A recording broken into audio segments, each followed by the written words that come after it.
Hi எல்லாருக்கும் வணக்கம். இன்றைக்கி இந்த வீடியோவில் நம்ம எதை பற்றி பார்க்க போகிறோன்னா true intention of your person பார்க்க போகிறோம். அதுக்கு முன்னாடி நீங்கள் நம்மளோட சேனலில் ஃபஸ்ட் டைம் பார்க்குற வியூவர்ஸாக இருந்தால் கீழே இருக்க சப்ஸ்கிரைப் பட்டனை கிளிக் பண்ணிக்கோங்க. கூடவே இருக்க பெல் ஐக்கானையும் கிளிக் பண்ணிக்கோங்க. அப்போ தான் நான் போடுற வீடியோஸ் உங்களுக்கு நோட்டிஃபிகேஷன் வரும். ஓகே, யாருக்காவது personal reading, healing, tarot class கற்றுக்கணுன்னா ஸ்க்ரீனில் தெரிய வாட்ஸ்அப் நம்பருக்கு காண்டாக்ட் பண்ணிக்கோங்க. ஓகே, யூனிவர்ஸ் கூட connect ஆகிக்கோங்க.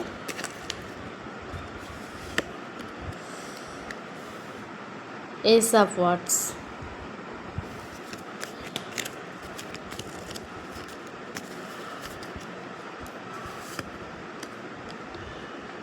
Okay.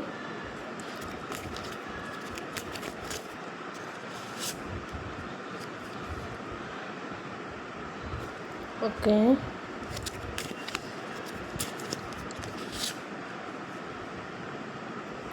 Okay.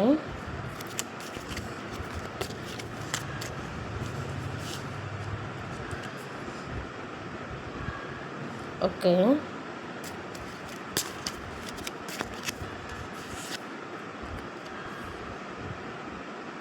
The Devil.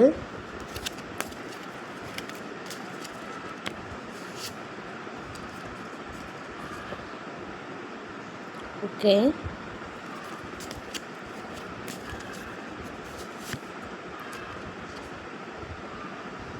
The Empress.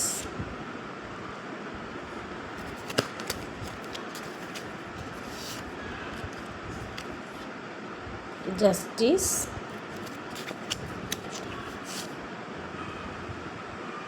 Knight of Pentacles.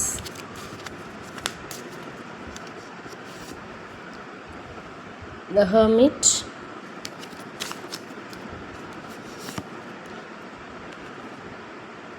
King of Wands. Okay, இது பர்சனல் ரீடிங் கிடையாது, இது ஜென்ரல் ரீடிங். எல்லாருக்கும் எல்லா இன்ஃபர்மேஷனும் மேட்சாக இருக்காது. உங்கள் லைஃபுக்கு தேவையான பாசிட்டிவ் இன்ஃபர்மேஷன் மட்டும் எடுத்துக்கோங்க, நெகட்டிவ் இன்ஃபர்மேஷனை ரிஜெக்ட் பண்ணிக்கோங்க. பர்சனல் ரீடிங் வேணுன்றவங்க ஸ்க்ரீனில் தெரிய வாட்ஸ்அப் நம்பருக்கு காண்டாக்ட் பண்ணிக்கோங்க. Okay, true intention of your person பார்க்க போகிறோம். இந்த ரிலேஷன்ஷிப்பில் இந்த பர்சனை ஏதாவது ஒர்க் பிளேஸில் வச்சு நீங்கள் மீட் பண்ணியிருக்கலாம்.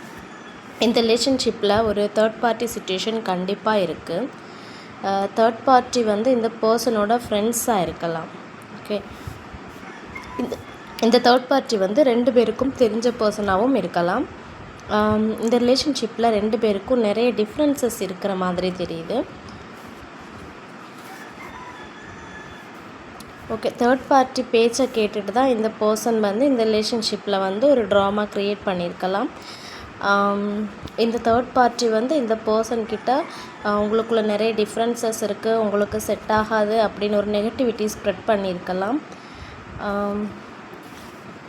நீங்கள் ரொம்ப சென்சிட்டிவ் டைப், ரொம்ப எமோஷ்னல் அண்டு சென்சிட்டிவ் டைப்பாக இருப்பீங்க. ஸோ இந்த பர்சன் டைரெக்டாக விட்டுட்டு போகாமல் ப்ராப்ளம் க்ரியேட் பண்ணி உங்களை விட்டுட்டு போயிருக்கலாம். இந்த ரிலேஷன்ஷிப்பில் இந்த பர்சன் உங்களை பிரேக்கப் பண்ணி 5 months இருக்கலாம், 9 months கூட இருக்கலாம். இந்த பர்சன் ரீசனே இல்லாமல் உங்கள்கிட்ட வாண்டடாக ஒரு ப்ராப்ளம் க்ரியேட் பண்ணிவிட்டு விட்டுட்டு போயிருக்கலாம். நீங்கள் ரீசன் தெரியாமல் நிறைய நாட்கள் ஓவர் திங்க் பண்ணிட்டு இருந்திருப்பீங்க. இந்த பர்சன் உங்கள்கிட்ட பேசின விதங்களாக இருக்கட்டும், நீங்கள் இந்த பர்சனை நமக்கானவங்க அப்படின்னு சொல்லி ரொம்ப டீப்பாக நம்பியிருப்பீங்க அதெல்லாம் வச்சு. ஸோ இந்த பர்சன் இப்படி பண்ணதுனால நீங்கள் இவர் எதனால் இப்படி நம்மளை விட்டுட்டு போயிட்டாருன்னு சொல்லி என்ன ரீசனாக இருக்கும், நம்மளை பிடிக்கலையோ அந்த மாதிரி நீங்கள் நிறைய நாள் ஓவர் திங்க் பண்ணியிருப்பீங்க. ஸோ ஒரு டவுட்ஃபுல்லாகவே தான் இருந்திருக்கும் இந்த ரிலேஷன்ஷிப்.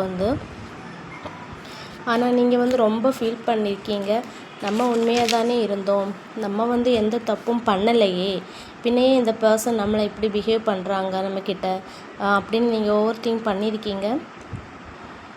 பட் இந்த பர்சனுக்கு உங்கள் மேலெல்லாம் லவ் இருக்கானா, ஆனால் அவர் என்ன நினைக்கிறாருன்னா அவரோட ஃப்ரெண்ட்ஸ் வந்து அவரோட வெல் விஷர் அப்படின்னு நினைக்கிறாங்க. அவங்க நல்லா இருக்கணும்னு நினைக்கிற ஒரு பர்சன் அப்படின்னு நினைக்கிறாங்க. ஸோ அவங்க வந்து நெகட்டிவிட்டி இவருக்கு ஸ்ப்ரெட் பண்ணும்போது, இது வந்து உனக்கு மேட்சாக இருக்காது, இந்த லைஃப் உனக்கு நல்லா இருக்காது, உங்களுக்கு நிறைய டிஃப்ரென்சஸ் இருக்குது, உனக்கு செட் ஆகாதுன்னு அவங்க சொல்லும்போது அவங்களோட பேச்சை கேட்டுட்டு, ஏன்னா அவங்க நமக்கு நல்லது தான் பண்ணுவாங்கன்னு நினச்சி அவங்களோட பேச்சை கேட்டுட்டு அவர் உங்களோட ஒரு மனசை புரிஞ்சுக்கலைன்னு சொல்லலாம். சரியா? ஸோ தேர்ட் பார்ட்டி பேச்சை கேட்டுட்டு இப்படி பண்ணியிருக்காரு. மற்றபடி அவருக்கு வந்து உங்கள் மேலே லவ் எல்லாம் உண்டு. ஓகேவா? அது உங்களுக்கும் நல்லா தெரியும், அந்த பர்சனுக்கும் நல்லாவே தெரியும். ஒரு கட்டத்தில் நீங்கள் வந்து இந்த ரிலேஷன்ஷிப்பு நம்மளால் யாரும் கஷ்டப்பட வேண்டாம், யாரும் டிஸ்டர்ப் ஆக வேண்டாம், நம்மளும் திரும்ப திரும்ப ஹர்ட் ஆக வேண்டாம்னு சொல்லி நீங்கள் வந்து இந்த ரிலேஷன்ஷிப்பை வந்து யூனிவர்ஸ் கிட்ட சரண்டர் பண்ணிட்டீங்க. இந்த பர்சனோட வந்து உங்களுக்கு ஒரு சோல் கனெக்ஷன் ஃபீல் ஆகுறதுனால நீங்கள் வந்து எந்த டிசிஷனும், அதாவது விட்டுட்டு போகவும் முடியாமல், அவர்கிட்ட திரும்ப போய் பேசவும் முடியாமல் ஒரு ஸ்ட்ரகிள் பண்ணிட்டு இருந்திருப்பீங்க. ஸோ திரும்ப திரும்ப ஹர்ட் ஆக வேண்டாம் அப்படின்னு நீங்களாகவே கொஞ்சம் சைலண்டாக இருக்க ஆரம்பிச்சிருப்பீங்க. இந்த பர்சன் வந்து கடைசி வரை உங்கள் கூட இந்த ரிலேஷன்ஷிப்பில் இருப்பாங்களா அப்படிங்கிற நம்பிக்கை உங்களுக்கு இல்லை. ஸோ கொஞ்சம் நீங்கள் சைலண்டாக இருக்க ஆரம்பிச்சிட்டிங்க. ஸோ இந்த பர்சனுக்கு வந்து ரிலேஷன்ஷிப்பில் வந்து லாங் டைம் ட்ராவல் பண்ணணும், இந்த ரிலேஷன்ஷிப்பை வந்து கண்டினியூ பண்ணணும் அப்படிங்கிற தாட் இந்த பர்சனுக்கு இருக்கிற மாதிரி தெரியலை உங்களுக்கு. ஸோ வந்து ஃபீலிங்ஸ் அண்ட் எமோஷன்ஸை வந்து இவர் வந்து வெளியே காட்டிக்காமல் ஒழிச்சிட்டு இருக்கார். ஸோ இவரை நம்பினா நம்ம லைஃப் வந்து என்ன ஆகுமோ அப்படின்னு நீங்கள் பயந்துருக்கீங்க சம்டைம்ஸ். ஸோ இந்த பர்சனுக்காக நம்ம எந்த எஃபர்ட் போட்டாலும் திரும்ப திரும்ப நம்ம தான் ஹர்ட் ஆக போகிறோம் அப்படிங்கிறத நீங்கள் கொஞ்சம் புரிஞ்சுக்கிட்டு, இதால் எந்த எஃபர்ட் போடுறதால எந்த ஒரு பிரோஜனமும் இல்லை அப்படிங்கிறதுனால நீங்கள் யூனிவர்ஸ் கிட்ட இந்த ரிலேஷன்ஷிப்பை சரண்டர் பண்ணிட்டீங்க. டிசிஷன் எடுக்க தெரியாமல் இருக்கிறீங்கன்னு சொல்லலாம் கரண்ட்லி. ஸோ இந்த பர்சன் வந்து தேர்ட் பார்ட்டி பேச்சை கேட்டு ட்ராமா க்ரியேட் பண்ணி விட்டுட்டு போயிருந்தாலும் நம்ம தான் தப்பு பண்ணிட்டோமோ, நம்ம தான் இந்த பர்சனை மிஸ் பண்ணுறோமோங்கிற ஃபீலிங்ஸ் வந்து இந்த பர்சனுக்கு இருந்திருக்கு. அவர் வந்து அதை திங்க் பண்ணுறாரு, யோசிக்கிறாரு. இவருக்கு வந்து சோல் கனெக்ஷனில் நீங்கள் ட்ரூ அப்படின்னு இவருக்கு ரொம்பவே தெரியும். அவரோட சோல் வந்து அவருக்கு கைட் பண்ணுறது என்னென்னா, நீங்கள் வந்து ஒரு ட்ரூவான பர்சன் அப்படின்னு. ஆனால் அதர் பர்சன் பேச்சை கேட்டு இவர் வந்து டிசிஷன் எடுத்தது தான் தப்பு.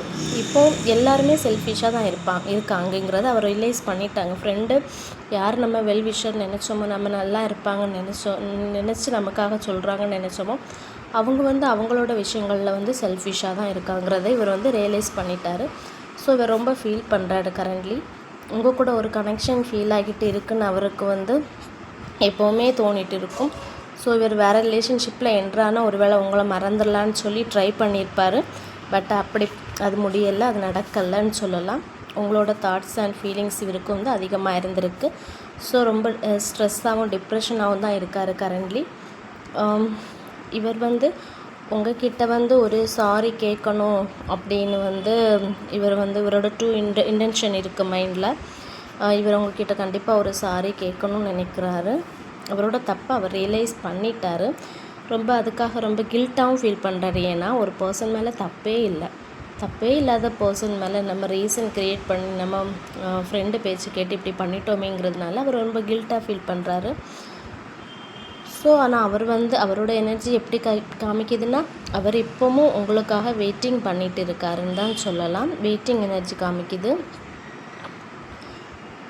இந்த பர்சன் வந்து இந்த ரிலேஷன்ஷிப்பில் ஆக்ஷன் எடுக்கிற மாதிரி இருக்குது. ஆனால் ஆக்ஷன் வந்து டைரெக்டாக எடுக்கலை. இவர் வந்து மறைமுகமாக வேறு வழி மூலமாக அவர் வந்து ட்ரை பண்ணிகிட்டு இருக்கார் ஒரு ஆக்ஷன் எடுக்கணும்னு. கரண்ட்லி இவருக்கு வந்து டிசிஷன் எடுக்கவும் முடியலை. உங்களை எப்படி கில்ட்டாக ஃபீல் பண்ணுறாரு, உங்ககிட்ட எப்படி வந்து நம்ம ஃபேஸை காட்டுறது அப்படின்னு சொல்லிட்டு. ஏன்னா ஒரு தப்புமே பண்ணாமல் உங்ககிட்ட அவராகவே ட்ராமா க்ரியேட் பண்ணி கத்தி ரீசனே இல்லாமல் சண்டை போட்டுட்டு போனார். திருப்பி எந்த முகத்தை வச்சுட்டு உங்ககிட்ட வந்து பேசுகிறது அப்படின்னு சொல்லிட்டு அவர் வந்து மறைமுகமாக ட்ரை பண்ணுறாரு உங்கள்கிட்ட காண்டாக்ட் ஆகிறதுக்கு. ஸோ கரண்ட்லி இவர் வந்து வேறு வழி தெரியாமல் ஸ்பிரிச்சுவல் வேயை சூஸ் பண்ணியிருக்காரு.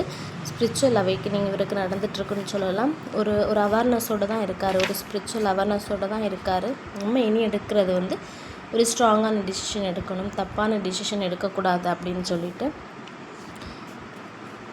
ஓகே, இவர் வந்து காம்ப்ரமைஸ் பண்ணதுக்கான பாசிபிலிட்டிஸ் இருக்குது. ஏன்னா அவரோட ட்ரூ இன்டென்ஷன் வந்து கண்டிப்பாக காம்ப்ரமைசேஷன் ஆகிற மாதிரி தான் காமிக்குது. ஸோ யாராவது இந்த மாதிரி சுச்சுவேஷனில் இருக்கிறீங்கன்னா இந்த பர்சன் கண்டிப்பாக வந்து உங்கள்கிட்ட பேசுவார், ஒரு காம்ப்ரமைசேஷன் உங்களுக்கு தருவாருங்க.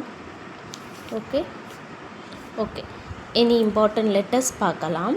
K important, N important, I important, E important, T important, C important, E சொல்லிட்டோம், S important, R important, G important. Any important dates பார்க்கலாம். 1 important, 2 important, 4 important, 7 important, 12, 19, 20. Any important month பார்க்கலாம். January, February, August, May. Okay. Any important colour பார்க்கலாம். Important colour வந்து blue, violet, red. Okay.